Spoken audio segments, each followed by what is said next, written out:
Hello friends, moon online helping YouTube চ্যানেলের পক্ষ থেকে আপনাদেরকে স্বাগত জানাই। আজকের আমি দেখাবো কিভাবে রেশন কার্ডের সাথে আধার কার্ডের লিঙ্ক করবেন অথবা রেশন কার্ডের ইকেওয়াইসি করবেন কিভাবে, সেটি আপনাদের দেখাবো।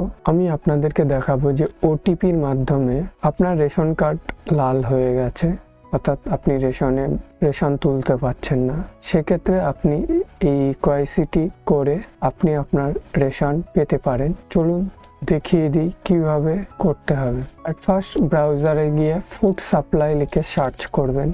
সার্চ করার পরে গভর্নমেন্ট অফ ওয়েস্ট বেঙ্গলের food.w.gov.in এই পোর্টালের লিঙ্কটি চলে এসেছে। আমি ফুড অ্যান্ড সাপ্লাই ডিপার্টমেন্টের উপরে ক্লিক করব। ক্লিক করার পরে এরকম একটি ইন্টারফেস খুলে যাবে। তারপরে আমি এখানে সিটিজেন হোম অপশানের উপরে ক্লিক করব। সিটিজেন হোম অপশানের উপরে ক্লিক করার পরে রেশন কার্ডের রিলেটেড কর্নার অর্থাৎ রেশন কার্ড সম্পর্কিত কর্নারে আমি ক্লিক করব। ক্লিক করার পরে এখানে বলা হয়েছে রেশন কার্ডের স্বসেবা বা self service of ration card, এই অপশানের উপরে ক্লিক করতে হবে। এই অপশানে আমরা যে পরিষেবাগুলি পাবো সবকিছুই মোবাইলের নম্বরে ওটিপির মাধ্যমেই আমাদের কার্ডটি সক্রিয় করতে পারবো, বা এই অপশানের ভিতরে যতগুলি পরিষেবা আছে সবগুলি ফোনে ওটিপির মাধ্যমে আমরা পরিষেবাগুলি নিতে পারি। তো আমি এখানে ক্লিক টু নো মোর অপশানের উপরে ক্লিক করলাম। ক্লিক করার পরে আমরা এখানে দেখতে পাবো যে এই অপশানটি দেখা যাচ্ছে যে eKYC link Aadhaar to active the ration card সক্রিয় করতে আধার লিঙ্ক করুন, অর্থাৎ আপনি আপনার রেশন কার্ড রেড হয়ে গেছে, সেটারে সক্রিয় করতে এই অপশনের উপরে ক্লিক করতে হবে। তবে এখানে একটা কথা বলে রাখি, এই যে ওটিপি মাধ্যমে রেশন কার্ডের সঙ্গে আধার কার্ডের লিঙ্ক করতে হলে আপনাকে আধার কার্ডে ফোন নম্বরটি লিঙ্ক থাকতে হবে, তাহলে করা যাবে, না হলে করা যাবে না। তো ক্লিক হেয়ার অপশনের উপরে আমরা ক্লিক করব। তারপরে এখানে এরকম একটি ইন্টারফেস খুলে যাবে। তবে এখানে আরেকটি পদ্ধতি আপনাদেরকে দেখিয়ে দিই, যেটার মাধ্যমে আপনি সহজেই এই পেজে আসতে পারবেন। সেই পদ্ধতি দেখাতে গেলে এখানে আমাকে ব্রাউজারে গিয়ে ইকেওয়াইসি রেশন কার্ড লিখে সার্চ করতে হবে। তো সার্চ করার পরে আমরা এখানে ডাইরেক্ট ইকেওয়াইসি লিঙ্কটি চলে এসছে।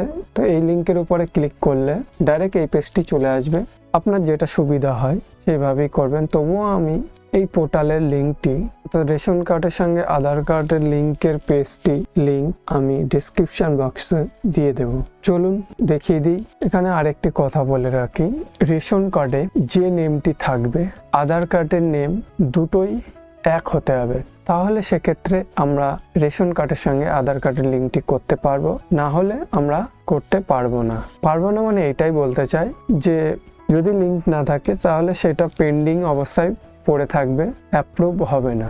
যদি আপনার রেশন কার্ডের সঙ্গে আধার কার্ডের লিঙ্ক করতে গিয়ে দেখেন যে আপনার নেম আধার কার্ড আর রেশন কার্ডের মধ্যে সেম নেই, তাহলে সেক্ষেত্রে আপনি রেশন দপ্তরে যেতে পারেন, কিংবা রেশন ডিলারের কাছে গিয়ে আঙুলের ছাপ দিয়ে বা ফিঙ্গারপ্রিন্টের ছাপ দিয়ে রেশন কার্ডের সঙ্গে আধার কার্ডের লিঙ্কটি করিয়ে নিতে পারেন। চলুন সময় বিলম্ব না করে কিভাবে রেশন কার্ডের সাথে আধার কার্ডে লিঙ্ক করবেন ওটিপির মাধ্যমে সেটি আপনাদেরকে দেখিয়ে দিই। রেশন কার্ড ও আধার কার্ডের লিঙ্কের ক্ষেত্রে বা রেশন কার্ডে ইকেওয়াইসি করার ক্ষেত্রে অ্যাট ফার্স্ট আমাদের এই যে রেশন কার্ড নম্বর অপশনটি আমরা দেখতে পাচ্ছি, এই রেশন কার্ড নম্বরের ঘরে আমাদের যে রেশন কার্ডের নাম্বার, সেই রেশন কার্ডের নাম্বারটি বসাতে হবে। রেশন কার্ডের নাম্বারটি বসানোর পরে সার্চ অপশনটির উপরে ক্লিক করতে হবে। সার্চ অপশনের উপরে ক্লিক করার পরে এখানে সে ব্যক্তিটির নেম, ফাদার অথবা হাজবেন্ড নেমটি এখানে শো করবে। এখানে এই ব্যক্তিটির ইকেওয়াইসি করা নেই,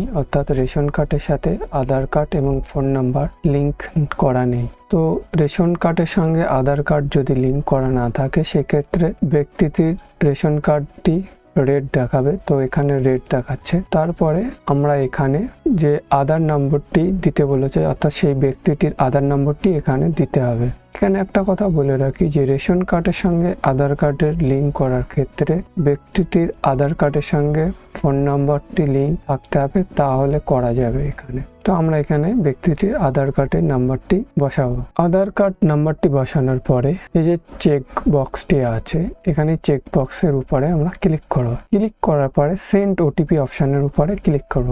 সেন্ড ওটিপি অপশনের উপরে ক্লিক করার পরে ব্যক্তিটির আধার কার্ডে যে ফোন নাম্বারটি লিঙ্ক করা আছে সেই ফোন নাম্বারে একটি ওটিপি যাবে 6 সংখ্যার। তো আমি এখানে সেন্ড ওটিপিতে ক্লিক করলাম। ওটিপিটি আমরা সাবমিট করে দেব। সাবমিট করে দেওয়ার পরে সেই ব্যক্তিটির নেম শো করবে এবং তার বাবার নাম শো করবে, ডেট অফ বার্থ, সমস্ত ডিটেলস এখানে শো করবে এবং ব্যক্তিটির ফটোটিও শো করবে। তারপরে এখানে একটা কথা বলে রাখি, রেশন কার্ডের নেম এবং আধার কার্ডের নেম সেম থাকতে হবে, তাহলে করা সম্ভব, না হলে রিজেক্ট হয়ে যেতে পারে কিংবা প্রোগ্রেসে পড়ে থাকতে পারে, পেন্ডিংয়ে পড়ে থাকতে পারে। এটা দুটোই সেম আছে, তো আমি এখানে ভেরিফাই অ্যান্ড সাবমিট অপশানে ক্লিক করব। ভেরিফাই অ্যান্ড সাবমিট অপশানের উপরে ক্লিক করার পরে এখানে একটি অপশান আসছে যে link mobile number, no mobile number is link with your family, please add one mobile number. তো এখানে ওই ব্যক্তিটির রেশন কার্ডে ফ্যামিলির কারোরই ফোন নাম্বার লিঙ্ক করা নেই, তো আমার এখানে ফোন নাম্বারটি লিঙ্ক করতে হবে। তাহলে আমি এখানে ওকে অপশানের উপরে ক্লিক করব। ওকে অপশানের উপরে ক্লিক করার পরে সেই ব্যক্তিটির ফোন নাম্বারটি এখানে আমি বসাবো। বসানোর পরে সেন্ড ওটিপিতে ক্লিক করব। এখানে ফোনে ওটিপিটি যেটা গিয়েছে সেই ওটিপিটি আমরা এখানে বসাবো। ওটিপিটি বসানোর পর ভেরিফাই অ্যান্ড সাবমিট অপশানের উপরে ক্লিক করব। ক্লিক করার পরে এখানে আমরা একটা মেসেজ বা নোটিফিকেশন শো করছে যে Aadhaar has been successfully linked with your ration card, card will be activate once space is available in NFSA. অর্থাৎ আধার কার্ডের সাথে রেশন কার্ডের লিঙ্কটি কমপ্লিট হয়ে গেছে। এখানে আমি ওকে অপশানের উপরে ক্লিক করব। এখানে একটা কথা বলে রাখি, এই লিঙ্কটি করার সঙ্গে সঙ্গেই কিন্তু কার্ডটি অ্যাক্টিভ হবে না। এই কার্ডটি অ্যাক্টিভ হতে সময় লাগে, 1 মাসও লাগতে পারে, কখনো 15 দিনের মধ্যেও হয়ে যেতে পারে, কারণ এটা ডিপেন্ড করে ডিপার্টমেন্টের উপর। ডিপার্টমেন্ট জবে অ্যাপ্রুভ দেবে তবেই আমার কার্ডটি লিঙ্ক সাকসেসফুল হয়ে যাবে, অর্থাৎ কার্ডটি সবুজ হয়ে যাবে, তারপর থেকে আপনি রেশন তুলতে পারবেন। ভিডিওটি যদি ভালো লেগে থাকে অবশ্যই একটি লাইক করবেন। এরকম ধরনের টিউটোরিয়াল ভিডিও পেতে চ্যানেলটি অবশ্যই সাবস্ক্রাইব করবেন এবং পাশে থাকা বেল আইকনটি ক্লিক করবেন, অল করে রাখবেন।